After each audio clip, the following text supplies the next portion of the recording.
Where are my caffeine consumers at? If you're like me, caffeine is a part of my almost daily consumption.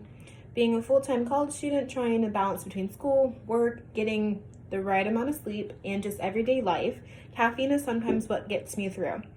With that being said, I am part of the 90% of adults in the US that consumes caffeine regularly.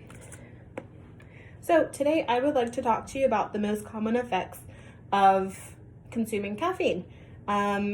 The good and the bad. So let's get to it. So some of these things are going to be caffeine and the chemicals, positive and negative effects. The Food and Drug Administration, also known as FDA, has recommended a healthy consumption of any type of caffeinated beverage is 400 milligrams, which is about 2 or 3 cups of coffee. Caffeine is looked at as both a drug and food additive, so you'll find that in teas, soft drinks, and of course coffee and like Red Bulls. So now that you have a general idea of what I'll be speaking about today, let's get into it. So what is caffeine and what are their different forms? So caffeine performs as a central nervous system stimulant. It is the most commonly used drug in the world, and it's used to treat tiredness, as many of you may know, increase focus, and even help hangovers. What to expect after consuming coffee or any type of caffeine? You can expect to feel more alert, energized. You may experience some jitters, and depending on your activities, this may be to your benefit. Now that you have a better idea of what caffeine is, I'm going to get into the different effects from consuming any type of caffeinated beverage. So let's start with the positive effects.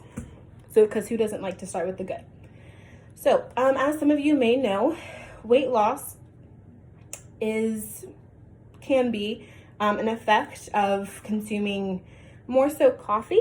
So it does vary from each individual, but caffeine has suppressed appetite, reducing food consumption, which then results in weight loss.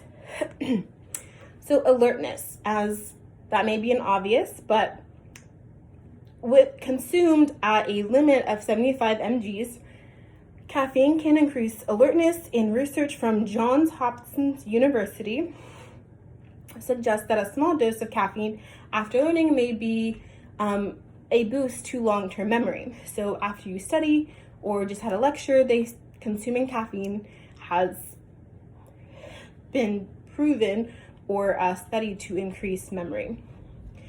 And this may also be another obvious, but physical performance. According to European Food Safety Agency, they have come to recognize that caffeine can enhance physical performance and endurance.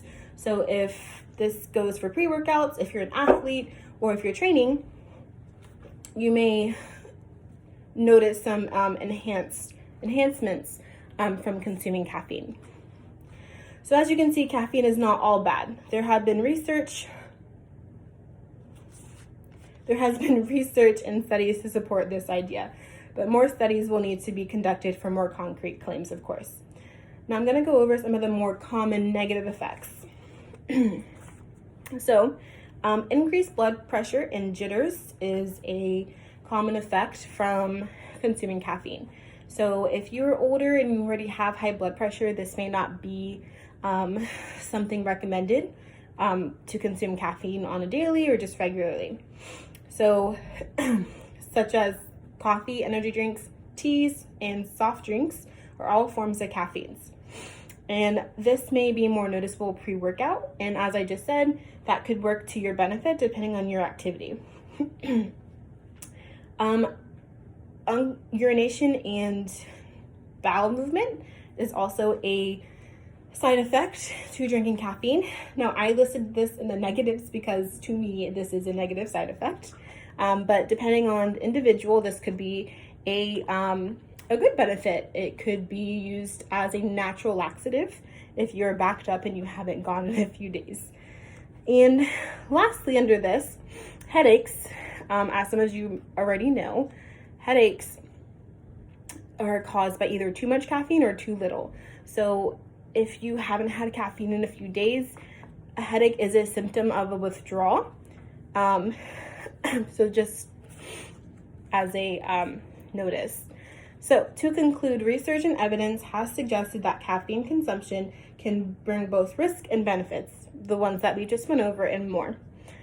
Negative effects such as increased blood pressure and jitters, headaches from too much and too little, and unwanted bowel movement, and increased urination.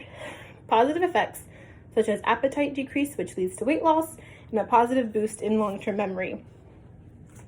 So I hope you did learn something from my speech today, and maybe you will conduct your own research afterwards. So caffeine is not all that bad. It just needs to be consumed in moderation. So that is my opinion, and I will leave you with that to conclude my speech.